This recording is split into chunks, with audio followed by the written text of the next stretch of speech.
رمضان اور قرآن یہ دو نام نہیں بلکہ یہ ایک دوسرے کی پہچان ہے۔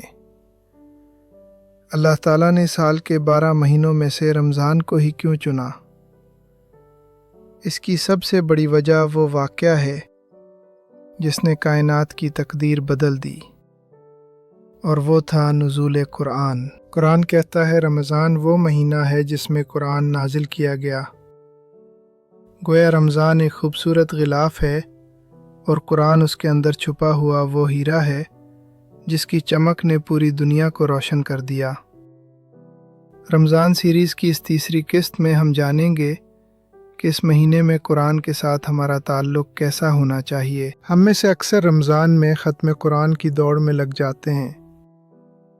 ہم چاہتے ہیں کہ زیادہ سے زیادہ پارے پڑھ لیں تاکہ ثواب کما سکیں۔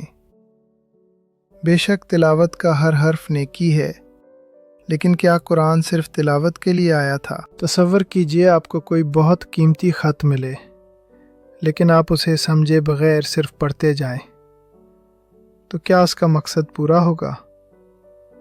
قرآن محض ایک مذہبی کتاب نہیں، یہ ہدی للناس ہے، یعنی انسانوں کے لیے ہدایت کا راستہ۔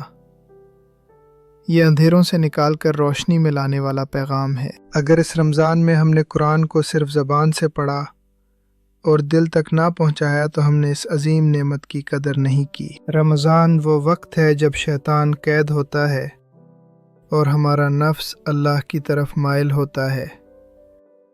یہ بہترین موقع ہے قرآن سے دوستی کرنے کا۔ تلاوت ضرور کریں، مگر اس بار ایک نئی نیت کے ساتھ۔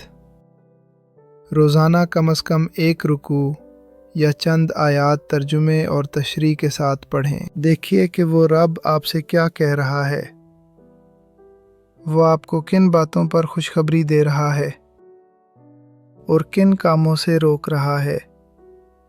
جب آپ قرآن کو سمجھ کر پڑھتے ہیں تو آپ کو اپنے ہر مسئلے کا حل اس میں ملنے لگتا ہے۔ قرآن دلوں کی زنگ آلودگی کو صاف کرتا ہے۔ جیسے بارش خشک زمین کو زندگی بخشتی ہے، ویسے ہی قرآن کی آیات بنجر دلوں میں ایمان کی کونپلیں اگاتی ہیں۔ امام شافعی اور بڑے بڑے اولیاء رمضان میں تلاوت قرآن میں ڈوب جایا کرتے تھے، لیکن ان کی تلاوت محض الفاظ کی نہیں بلکہ کیفیت کی ہوتی تھی۔ قرآن کا حق یہ ہے کہ اسے ٹھہر ٹھہر کر پڑھا جائے، اسے اس احساس کے ساتھ پڑھا جائے کہ یہ میرے رب کا مجھ سے مکالمہ ہے۔ اگر ہم اس رمضان میں صرف ایک آیت پر بھی عمل کرنا شروع کر دیں تو یقین مانیے ہمارا یہ مہینہ کامیاب ہے۔ کیا فائدہ اس تلاوت کا جو ہمیں غیبت سے نہ روکے؟ کیا فائدہ اس قرآن خوانی کا جو ہمیں اپنے بھائی سے صلح کرنے پر مجبور نہ کرے؟